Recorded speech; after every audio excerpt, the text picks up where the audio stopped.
The PlayStation 2. Released at the turn of the millennium and would go on to become the most successful video game console of all time. A lot of classic games came out on the PS2. The Jak and Daxter series, the Ratchet and Clank series, the God of War series, Final Fantasy X and 12, a bunch of Grand Theft Auto games, and of course everyone's favourite, Scrabble Interactive. I remember being but a small lad running home from school every day so I could play my PS2 for as much as possible before dinner. I think we can pretty much all agree that we only associate happy, wonderful memories with this amazing console.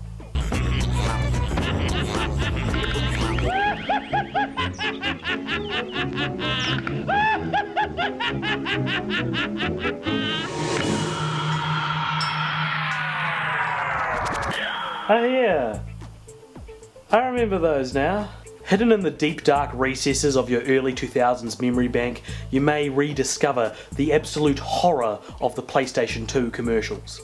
The story behind the commercials is an interesting one. In a world where gamers were getting older and video games themselves were just starting to become these pop culture icons of some kind, and everyone was crazy about the Matrix, Sony went down the abstract route of making these creepy ass commercials.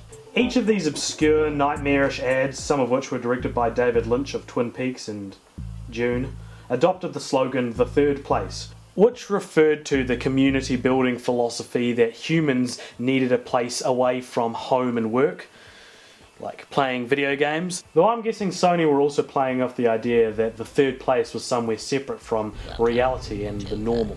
Between talking ducks and women with manly laughs, these commercials showed us a world of escapism. Nowadays video games are pretty normal.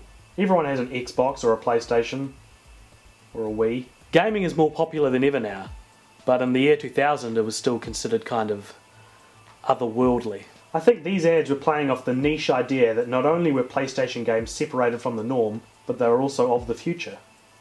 A creepy, alienish future.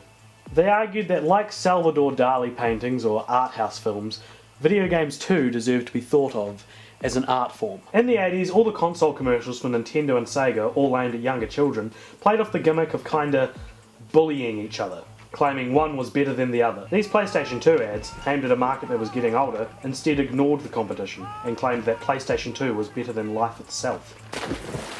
Maybe it was. Or maybe instead my rose-tinted glasses are turned up full bore and I'm just a sucker for Jak 2 Renegade and Lynchian subvertism. It's funny because I remember staring on in horror at these ads that played on late night TV. I remember having nightmares that the laughing lady was going to come get me. But now I look back on them with the same loving nostalgia I feel when playing the games. They were weird. They were different. They were impactful. They made me want to escape to other worlds and other lives and live out adventures that would never be possible if it weren't for this little vessel which took me all across the universe. Welcome to the third place. Hey guys, if you want to read more about PS2 commercials, there's more links in the descriptions as well as links to the ads themselves, and it would also mean a lot if you could support Popture by liking and subscribing.